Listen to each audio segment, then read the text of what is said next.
Packard में मजीद क़याम अब तो कतई नामुनासिब था। वो जगह तकरीबन सबकी नज़र में आ चुकी थी, लिहाजा अब मुझे किसी ऐसी जगह की तलाश थी जहां मैं खुद को उन लोगों की नज़रों से महफूज रख सकूं। और इस मर्तबा मेरे जहन में एक बिल्कुल ही नई बात आ गई। वो कारवां सराय मुझे याद आ गई जहां रिहाइश इंतहाई तंग और तकलीफदेह थी, लेकिन मेरे ख्याल में इससे ज़्यादा महफूज जगह मेरे लिए और कोई नहीं हो सकती थी। उस सराय में क़याम के लिए मुझे एक बार फिर नए सिरे से सामान की ज़रूरत पेश आ गई थी, क्योंकि अब एक नई हैसियत में वहाँ रहना था। मैंने बाजार से कुछ खरीदारी की और थोड़ी देर के बाद एक टैक्सी में बैठकर उसी इलाके की जानिब चल पड़ा जहाँ एक बार पहले भी जा चुका था। सराय के मालिक ने बगैर किसी शनासाई के मेरा इस्तकबाल किया। वो मुझे नहीं पहचान सका था। वहाँ मुझे वही तंग कमरा दोबारा दे दिया गया जहाँ मैं एक बार पहले भी क़याम कर चुका था। कमरा बेशक गूनागूं परेशानियों का सबब था, लेकिन मुझे उसमें कब तमाम जिंदगी बसर करना थी। थोड़ी सी तकलीफ ही सही। शाम को 5 बजे के करीब मैं सराय से बाहर निकल आया। मेरे चेहरे पर बेहतरीन मेकअप था। उस मेकअप के बाद मेरी शख्सियत को बिल्कुल नहीं पहचाना जा सकता था। अब मुझे किसी ऐसी सवारी की तलाश थी जिसके जरिए मैं उस इलाके की जानिब सफ़र कर सकूं जहां मेरी मुलाकात क्रिस्टोफ लोमर से हुई थी। मैंने एक प्रोग्राम मुरतब किया और सबसे पहले मैं हिप्पोड्रम पहुंच गया जहां कोनिस वाक़ था। कोनिस से ही मेरे सफ़र का आगाज़ हुआ था। यहाँ पहुंचकर मैंने टैक्सी के लिए निगाहें दौड़ाईं। टैक्सियाँ काफ़ी नजर आई थीं, लेकिन मैं किसी ऐसे ड्राइवर की तलाश में था जो मुझसे ताउन कर सके। थोड़ी देर के बाद एक मदकूक सी शक्ल वाले अधेड़ उम्र आदमी पर मेरी निगाह पड़ी। शक्ल ही से वो मफलूकुल हाल नजर आता था। मैंने उसकी टैक्सी को इंगेज कर लिया और उसमें बैठ कर चल पड़ा। मैंने कहा, दोस्त मैं सयाह हूँ, मेरे अहकाम के मुताबिक टैक्सी चलाते रहो। तुम्हें तुम्हारे बिल के अलावा 50 लीरे भी इनाम में दूंगा। 50 लीरे के तसव्वुर ने टैक्सी ड्राइवर को हैरान कर दिया था। उसकी हालत से यही अंदाजा होता था कि 50 लीरे उसके लिए बड़ी अहमियत रखते हैं। मैंने 50 लीरे का नोट निकाल कर उसके हवाले भी कर दिया, जिसे उसने लरसते हाथों से थाम कर अपनी जेब में ठूंस लिया और बोला, बिल की रकम अलग से अदा की जाएगी। मैंने पुरएतमाद आवाज में जवाब दिया, हाँ हाँ यकीनन। बोला, ठीक है, आप इत्मीनान से तशरीफ रखिए, जहां आप कहेंगे मैं आपको ले चलूंगा। मैंने आंखें बंद कर ली थी। उस वक्त मेरी तमाम तर ज़हनी कुव्वतें इस बात पर सर्फ हो रही थीं कि मैं सही समत का तयन कर सकूं। चुनाचे टैक्सी चलती रही। आंखें बंद किए किए मैं ड्राइवर को रास्ता बताता रहा। मैंने ये भी न देखा कि ड्राइवर के चेहरे पर मेरी हिदायत का क्या रद्द-ए-अमल हो रहा था, लेकिन अब मुझे उस पर भरोसा था और मैं जानता था कि वो वही करता रहेगा जो मैं कहूँगा। थोड़ी देर के बाद जब टैक्सी एक चढ़ाई पर चढ़ने लगी तो मैंने अंदाजा कर लिया कि हम दुरुस्त रास्ते पर सफर कर रहे हैं। काफी दूर पहुंचने के बाद सड़क 2 हिस्सों में तकसीम हो गई। एक शाख वादी की जानिब जा रही थी और दूसरी बाईं समत पहाड़ियों की तरफ चली गई थी। मैंने चंद लम्हात कुछ सोचा, ये जायजा लेता रहा कि उसके बाद कितना फासला इस तरह तय किया गया था। पूरी तरह मुतमईन होने के बाद मैंने टैक्सी ड्राइवर के शाने पर हाथ रख कर उसे रुकने का हुक्म दिया। कहा, बस दोस्त मैं यहीं उतरूंगा। ड्राइवर मुतहय्यराना अंदाज में बोला, जी लेकिन जनाब यहाँ से आपको वापसी के लिए कोई सवारी नहीं मिलेगी। मैंने कहा, देखा जाएगा। वैसे तुम मुझे ये बताओ कि ये कौन सी जगह है। वो बोला, ये आराल का इलाका कहलाता है। कुछ फासले पर कुस्तुनतीन का ज़ेर ज़मीन महल वाक़ है। अगर आप यहाँ से वापसी के लिए जाएं तो कुस्तुनतीन के महल की जानिब रुख करें, वहाँ से आपको सवारी मिल सकती है। मैंने पूछा, वो महल किस तरफ है। ड्राइवर बोला, सीधे हाथ पर। अगर आप थोड़ी सी बुलंदी पर चढ़कर देखेंगे तो आपको वो जगह नजर आ जाएगी। मैंने पूछा, वहां तक पहुंचने का रास्ता। वो बोला, पहाड़ियों के दरमियान से गुजरता है मगर खतरनाक नहीं है। लेकिन साहब आप यहाँ क्यों उतर रहे हैं। मैंने कहा, बस मैं जरा संकी किस्म का आदमी हूँ। लो ये तुम्हारा बिल। मैंने टैक्सी के मीटर पर नजर डालने के बाद रकम उसकी तरफ बढ़ाते हुए कहा और फिर मजीद 10 लीरे का नोट ड्राइवर के हाथ में थमा दिया। ड्राइवर की तो चांदी हो गई थी। वो मुझे कई बार सलाम करके वापस पलट गया। मैं अपनी जगह खड़ा उस वक्त तक टैक्सी को देखता रहा जब तक कि वो मुझे नजर आती रही। फिर जब वो बिल्कुल ही निगाहों से ओझल हो गई तो मैं आगे बढ़ने लगा। मैंने पहाड़ियों का रास्ता इख्तियार किया था। मैं चारों तरफ से मोहतात होकर चल रहा था। एक जगह रुककर मैंने चंद लम्हात के लिए इधर उधर का जायजा लिया और फिर आगे बढ़ गया। तकरीबन 1.5 मील का सफर तय करने के बाद मुझे एक सुरंग दिखाई दी। यहाँ पानी गिरने की मध्यम आवाज भी सुनाई दे रही थी, जैसे करीब ही कहीं आबशार मौजूद हो। मजीद आधे घंटे चलने के बाद मैं अंदाजे की बिना पर उस जगह रुक गया जहाँ मिस्टर आइंशलायर की बीवी और बच्चे का तबादला हुआ था। उस जगह सड़क के एक तरफ दूर दूर तक कद्दे आदम झाड़ियाँ और दरख्त फैले हुए थे और दूसरी तरफ पथरीला मैदान था जो बतदरीज बुलंदी की तरफ चला गया था। उस वक्त मेरी नजरें सड़क के किनारे कच्ची जगह पर बने हुए टायरों के निशानात पर जमी हुई थीं। मेरे होंठों पर खफीफ सी मुस्कुराहट फैल गई। इसका मतलब था कि मैं बिल्कुल ठीक जगह पर पहुंचा हूं। ये मेरी खुसूसी सलाहियत थी जिसके बिना पर मैं रास्तों का तायुन करने में कामयाब हो जाता था। थोड़ी देर में झाड़ियों के दरमियान एक जगह रुका और टायरों के निशानात का जायजा लेता रहा। फिर उन्हीं निशानात के सहारे आगे बढ़ने लगा। निशानात बुलंदी की जानिब जा रहे थे। मैं इतना गैर मोहतात नहीं था कि किसी हंगामी सूरत हाल में अपना दिफा न कर सकता। मुझे यकीन था कि अगर ग्रीन पोल का कोई हेडक्वार्टर उन पहाड़ियों में मौजूद है तो उन लोगों ने उसकी हिफाजत और निगरानी के इंतजाम भी कर रखे होंगे। मेरा अंदाजा गलत नहीं था। मैंने अभी ज्यादा सफर नहीं किया था कि अचानक ही कोई चीज मेरे सर से 2-3 इंच ऊपर से गुजर गई। जन्नाटे की आवाज के साथ ही मैंने झाड़ियों में छलांग लगा दी। पहाड़ियों में गूंजने वाले उस फायर की बाज़गश्त इस बात का सबूत थी कि मुझे देख लिया गया है। पहले फायर के लम्हा भर बाद ही दूसरा फायर हुआ और फिर तवातुर से फायरिंग होने लगी। मैं इस दौरान झाड़ियों की आड़ लेकर जमीन पर लेट गया। फायरिंग तकरीबन 3 मिनट तक मुसलसल होती रही और फिर एक लम्हे के लिए रुक गई। इस मौके से फायदा उठाकर मैं उछलकर एक दरख्त की आड़ में पहुंच गया जिसे मैंने ताक लिया था, लेकिन वो लोग भी हर तरफ नजर रखे हुए थे क्योंकि दूसरे ही लम्हे फायरिंग दोबारा शुरू हो गई थी। चंद लम्हे मैं गोलियों की समत का जायजा लेता रहा। फिर बड़ी आहिस्तगी से एक समत रेंगने लगा। कांटेदार झाड़ियां चारों तरफ फैली हुई थीं जिनसे मेरे चेहरे, हाथों और पिंडलियों पर खराशें आ रही थीं, लेकिन मुसलसल आगे बढ़ता रहा। फायरिंग थोड़ी देर के बाद फिर बंद हो गई थी और अब चारों तरफ मुकम्मल सुकूत तारी था। मैं आगे रेंगते रेंगते एक जगह रुक गया। मेरे बाएं जानिब झाड़ियों में किसी जगह सरसराहट की आवाज उभरी थी। चंद लम्हे साकित रहकर मैं इर्द गिर्द की सुनगुन लेता रहा। फिर मैंने आहिस्ता आहिस्ता झाड़ियों में से सर उभारा और चौंक पड़ा। मेरे बाएं जानिब एक राइफल बरदार शख्स मौजूद था और मुतजस्सिस निगाहों से इधर उधर देख रहा था। मेरे और उसके दरमियान तकरीबन 10 गज का फासला था। अभी उसकी नजर मुझ पर नहीं पड़ी थी।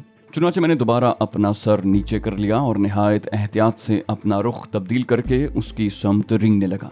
तकरीबन 5 गज आगे बढ़ने के बाद मैंने दोबारा ऊपर उठकर उसे देखने की कोशिश की ताकि समत का अंदाजा दुरुस्त रहे, लेकिन इस मर्तबा वो चूंकि उसी तरफ देख रहा था लिहाजा मैं उसकी नजर में आ गया। उस मरहले पर किसी भी किस्म का तज़ब्ज़ुब मुझे मौत से हमकनार कर सकता था, लिहाजा मैंने तमाम एहतियात को बालाए ताक रखते हुए चीते की तरह अपनी जगह से जस्त लगाई, लेकिन वो भी पूरी तरह चौकन्ना था। उसने फौरन ही अपनी जगह छोड़ दी और मैं जमीन चाटने पर मजबूर हो गया। अलबत्ता मैंने फुर्ती से उठने में कोई गलती नहीं की थी। मेरा मद्दे मुकाबिल इस दौरान अपनी राइफल का रुख मेरी समत कर चुका था जिस पर आगे लगी हुई संगीन चमक रही थी। मैं ये बात नहीं समझ सका कि उसने मौका मिलने के बावजूद मुझ पर फायर क्यों नहीं किया। मुमकिन है उसकी राइफल खाली हो चुकी हो या फिर मुझे खुद से इस कदर करीब पाकर उसने मुझे जिंदा गिरफ्तार करने का इरादा कर लिया हो। बहरहाल किस्सा कुछ भी हो, उस वक्त एक ऐसा आदमी मेरे सामने था जो मुसल्ला था और मेरा हरीफ था। जैसे ही वो मेरे नजदीक पहुंचा उसने मुझ पर संगीन से हमला कर दिया, लेकिन मैं झुकाई देकर बच निकला। दफतन मैंने उससे कहा, हिमाकत मत करो, तुम्हारी कोई गलत हरकत तुम्हारे लिए सजा का बायस बन सकती है। वो एक लम्हे के लिए ठिठका और मेरी तरफ देखने लगा। मैंने कहा, मैं मैडम क्रिस्टा फ्लोमर से मिलने आया हूँ और तुम मुझ पर मुसलसल हमले किए जा रहे हो। उसने गहरी निगाहों से मुझे देखा और फिर जैसे चौंक पड़ा। शायद उसने मेरी बात को चालाकी पर महमूल किया था। चौंकने के साथ ही उसने एक बार फिर मुझ पर हमला करने की कोशिश की। अब उसका हाथ राइफल के ट्रिगर पर पहुंच रहा था, लेकिन उसी वक्त मैंने इंतहाई फुर्ती से उसकी राइफल पर हाथ डाल दिया। अब हम दोनों में राइफल के लिए कशमकश हो रही थी। इस दौरान मैंने राइफल की नाल का मुंह आसमान की जानिब रखा था। थोड़ी सी कशमकश के बाद मैंने उसके घुटने पर एक जोरदार ठोकर लगाई। वो बिलबिला उठा, मगर राइफल पर उसकी गिरफ्त ढीली नहीं हुई थी। हम दोनों लड़खड़ाते हुए नीचे गिर गए। नीचे गिरते ही मुझे दोनों हाथ राइफल पर जमाने का मौका मिल गया। अब संगीन उसके नरखरे को छू रही थी। मैंने एक बार फिर गुर्रा कर उसे उस मुकाबले से बाज रखने की कोशिश की और कहा कि मैं क्रिस्टा का मेहमान हूँ, लेकिन वो ये बात मानने के लिए तैयार नहीं था। मुमकिन है उसके जहन में कोई ऐसी बात हो जिसकी वजह से उसे इस बात पर यकीन न आ रहा हो। अचानक ही उसने राइफल छोड़ दी और न जाने किस तरह जेब से चाकू निकाल लिया, लेकिन उसको हमला करने का मौका देने से पहले ही मैंने राइफल पर दोनों हाथों का दबाव बढ़ाया और संगीन उसके नरखरे को काटती हुई अंदर घुस गई। खून का फव्वारा बह निकला और मैं उसे छोड़कर फुर्ती से पीछे हट गया। میں نے صرف چند لمحے کے لیے صورتحال پر غور کیا، پھر اس کا چاقو جیب میں رکھا اور ادھر ادھر دیکھا۔ اندازہ یہی تھا کہ جہاں اس شخص کے علاوہ اور کوئی نہیں ہے۔ یہ بات میرے حق میں جاتی تھی۔ میں نے اس شخص کی لاش کو گھسیٹ کر جھاڑیوں میں ڈال دیا اور پھر اس سمت چل پڑا جدھر سے میں نے اس شخص کو آتے ہوئے دیکھا تھا۔ لیکن ابھی چند قدم ہی چلا تھا کہ پشت سے کچھ آہٹیں سنائی دیں اور میرے پلٹنے سے پہلے 2 مسلح آدمی عقب سے میرے قریب آ گئے۔ ان کے ہاتھوں میں ویسی ہی رائفلیں دبی ہوئی تھیں جیسے میرے ہاتھوں ہلاک ہونے والے کے پاس تھی۔ یہ دونوں بھی مقامی ہی تھے۔ ان میں سے ایک نے رائفل کی نال میری گردن سے لگا دی، دوسرے نے بھی قریب پہنچ کر اپنی رائفل کی نال میری کمر پر رکھ دی۔ مجھے یقین تھا کہ وہ لوگ کچھ پوچھے بغیر مجھے ہلاک نہیں کریں گے۔ میں نے مڑے بغیر آسان انگریزی میں انہیں بتایا کہ میں کرسٹاف فلومر کا مہمان ہوں اور اس سے ملنا چاہتا ہوں۔ میں اس کے لیے ایک اہم پیغام لایا ہوں۔ پھر میں نے ان لوگوں کی طرف رخ کر کے کہا، بہتر یہ ہوگا کہ تم مجھے کرسٹاف فلومر کے پاس لے چلو۔ اگر وہ مجھ سے ملاقات کے بعد میرے لیے موت کا فیصلہ کرتی ہیں تو مجھے کوئی اعتراض نہیں ہوگا۔ یہ بات تم لوگ بخوبی سمجھ لو کہ اگر میرا پیغام اس تک نہیں پہنچا تو گرین پول کو ایک عظیم خطرے سے دوچار ہونا پڑے گا۔ میری اس بات نے ان لوگوں کے چہروں پر فکر اور تردد کی لکیریں پیدا کر دیں۔ پھر ان میں سے ایک لمبے قد والے نے رائفل آگے کی طرف اشارہ کر کے صاف ستھری انگریزی میں کہا، تم آگے بڑھو، لیکن یہ سمجھ لو کہ تمہاری ذرا سی غلط حرکت تمہارے لیے موت کا پیغام بن سکتی ہے۔ دوسرا آدمی کہنے لگا، ہمارے ایک ساتھی نے تم پر فائرنگ کی تھی، وہ کہاں ہے؟ میں نے کہا، میں نہیں جانتا، وہ شاید مجھے تلاش کرنے کے لیے آگے بڑھ گیا ہو۔ میری اس بات سے وہ لوگ کسی حد تک مطمئن ہو گئے۔ انہوں نے مجھے آگے بڑھنے کا اشارہ کیا تھا، چنانچہ میں خاموشی سے پہاڑیوں میں سانپ کی طرح بل کھاتے ہوئے راستے پر چلنے لگا۔ میں اگر چاہتا تو تھوڑی سی کوشش سے ان دونوں کو بھی ٹھکانے لگا سکتا تھا، لیکن اب یہ بات مناسب نہیں تھی۔ کم از کم مجھے ان کے ذریعے آگے بڑھنا تو نصیب ہوگا۔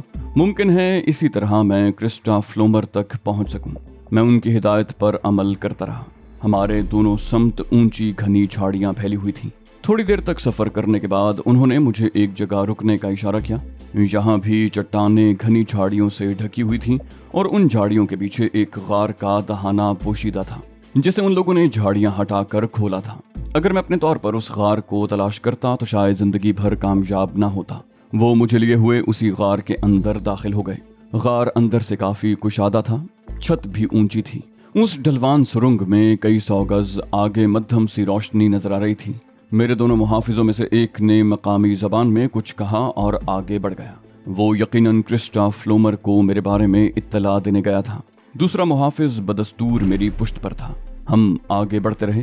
غار میں کسی جگہ جنریٹر لگا ہوا تھا جس کی ہلکی ہلکی آواز سنائی دے رہی تھی۔ سرنگ کے آخری سرے پر چھت سے ایک بلب لٹکا ہوا تھا جس کی روشنی میں وہاں کا ماحول نظر آ رہا تھا۔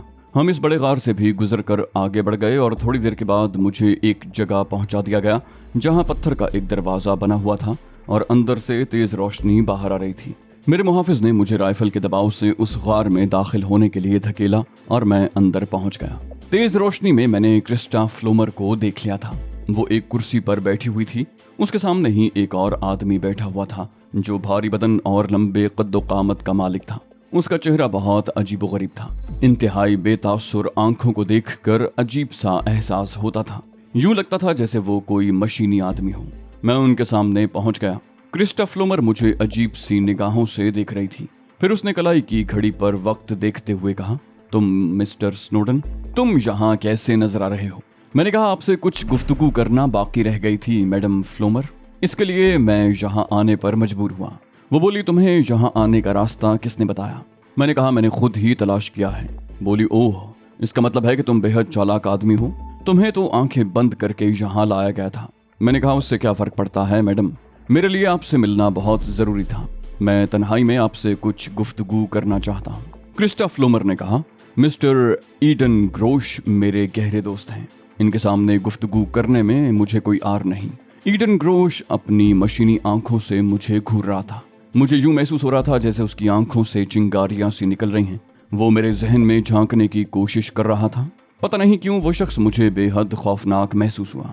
اس کا انداز کچھ ایسا ہی تھا، پورے بدن میں کوئی جنبش نہیں تھی، بس اس کی آنکھیں کام کر رہی تھیں، اس کا چہرہ تک ادھر ادھر نہیں گھوم رہا تھا۔ کرسٹاف فلومر اپنی جگہ سے اٹھ کر میرے سامنے آ گئی اور مجھے غور سے دیکھتے ہوئے بولی، تمہیں ہر قیمت پر یہاں سے باہر ہونا چاہیے تھا مسٹر سنوڈن۔ ہم لوگوں نے مناسب طور پر سودے بازی کی، तुमने देखा था कि हमने मुआहदे की कोई खिलाफ वर्जी नहीं की, लेकिन उसके बावजूद तुम यहाँ मौजूद हो। ये बताओ कि आइन श्लायर की बीवी और उसका बच्चा कहाँ है? मैंने कहा, उन्हें रवाना कर दिया गया है। इस बार ईडन ग्रोश की आवाज उभरी, हरगिज नहीं, तुम झूठ बोल रहे हो। मैं चौंक कर उसे देखने लगा। ईडन ग्रोश का लहजा भी कुछ मशीनी ही सा था, बेतासुर। मैंने कहा, नहीं मिस्टर ग्रोश, आप गलत फहमी का शिकार हैं। मैंने जुमला अधूरा छोड़ दिया। ईडन ग्रोश अपनी जगह से उठा, मेरे करीब आया और मुझे गौर से देखने लगा। कमबख्त की आंखें वाकई बहुत तेज थीं और मुझे अपने बदन में चुभती हुई महसूस हो रही थीं। फिर दफतन उसके होंठ मुस्कुराहट के अंदाज में खिंच गए। ये मुस्कुराहट भी गैर फितरी सी ही थी। वो मुझे गौर से देखता रहा और फिर वापस अपनी जगह जा बैठा। उसने फंसे फंसे लहजे में कहा, मिस क्रिस्टा फ्लोमर, यहाँ आ जाइए, आइए यहाँ बैठिए। क्रिस्टा फ्लोमर उसके नजदीक जा बैठी। बोली, मैं नहीं समझती कि इसके बाद ये शख्स क्या चाहता है। ईडन ग्रोश ने जवाब दिया, मैं समझता हूँ।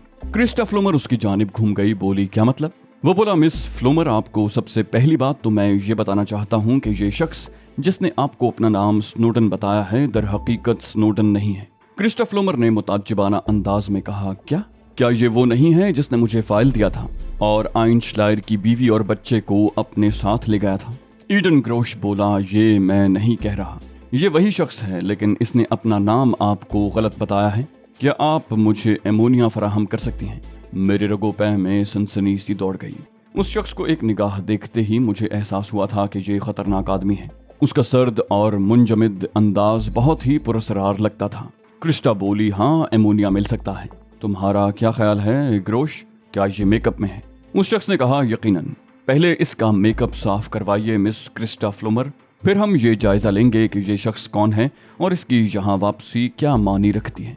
मैंने अपने आप को संभाला और सर्द लहजे में कहा, नहीं मिस्टर ग्रोश, आप इस किस्म की कोई हरकत नहीं कर सकते। क्रिस्टा फ्लोमर ने शायद कोई बटन दबाया था कि चंद ही लम्हे के बाद 6 आदमी अंदर दाखिल हो गए और ये 6 के 6 पूरी तरह मुसल्ला थे। मैं अगर चाहता भी तो उनके खिलाफ कोई कदम नहीं उठा सकता था। क्रिस्टा फ्लोमर ने उनमें से एक से कहा, मैगन से कहो कि एमोनिया की साइफन लगी बोतल लाए। वो शख्स खामोशी से वापस मुड़ गया। वो एक दुबला पतला आदमी था। एमोनिया की बोतल उठाए वो इस तरह अंदर दाखिल हुआ जैसे मौत उसका ताक़ुब कर रही हो। उसके हाथों की लर्जिश भी नुमाया थी। क्रिस्टा फ्लोमर ने कहा, मैगन, इस शख्स के चेहरे पर मेकअप तलाश करो। ईडन ग्रोश ने कहा, 1 मिनट मिस फ्लोमर। मैगन, तुम अपना काम जारी रखो, मैं आपको एक चीज दिखाऊं। मिस क्रिस्टा फ्लोमर ने उसकी तरफ देखते हुए कहा, वो क्या? ईडन ग्रोश अपनी जेब में हाथ डालने लगा। फिर उसने एक तस्वीर निकाल कर क्रिस्टा फ्लोमर के सामने रख दी। बोला, आप जरा इसे देखिए। वो बोली, कौन है ये? ग्रोश ने कहा, आपको इसका जवाब अभी चंद लम्हे के बाद मिल जाएगा। मेरी समझ में नहीं आया था कि उसने किसकी तस्वीर क्रिस्टा फ्लोमर के हवाले की थी। क्या मेरी? साइफन की फुहारें मेरे चेहरे पर पड़ी और मेरा चेहरा अच्छी तरह एमोनिया में भिगो दिया गया। एमोनिया इस कदर जालिम चीज होती है कि हर तरह का मेकअप उससे साफ हो जाता है। थोड़ी देर के बाद मेरा चेहरा भी चांद की तरह नुमाया हो गया। क्रिस्टा फ्लोमर मुझे देख रही थी। फिर उसने कई बार तस्वीर की जानिब देखा और उसके बाद गुर्राए हुए लहजे में बोली, इसका मतलब है मिस्टर स्नोडन कि तुम हमारे साथ फ्रॉड करते रहे हो। ईडन ग्रोश ने कहा, मुझे तो शुबा है कि कहीं वो फाइल भी नकली ना हो। क्रिस्टा बोली, लेकिन मिस्टर ग्रोश, आपको इस सिलसिले में शुबा कैसे हुआ? मैंने कहा, आप मेरी बात सुनिए मैडम क्रिस्टा फ्लोमर। दरअसल मैंने कहना चाहा, मगर ईडन ने मेरी बात मुकम्मल न होने दी। वो अपनी जगह से उठ गया था। वो बोला, मुझे इस फाइल का बारीक बीनी से जायजा लेना होगा, कहीं हम किसी फरेब का शिकार होकर नुकसान न उठा लें। आप इस शख्स से गुफ्तगू कीजिए, मैं अभी वापस आया। ईडन ग्रोश ये कहकर कार से बाहर निकल गया। मैं उन 6 मुसल्ला अफराद को देख रहा था जो कड़ी निगाहों से मुझे घूर रहे थे। तो दोस्तों, ये थी हमारी आज की एपिसोड। उम्मीद करते हैं आपको हमारी कहानी पसंद आई होगी। जाने से पहले इस वीडियो को लाइक कीजिए और शेयर करना मत भूलिए। कमेंट करके हमें बताइए कि आपको हमारी वीडियो कैसी लगी। और अगर अभी तक आपने इस चैनल को सब्सक्राइब नहीं किया तो इसे सब्सक्राइब कीजिए और बेल आइकन दबाकर ऑल नोटिफिकेशंस ऑन कर लीजिए।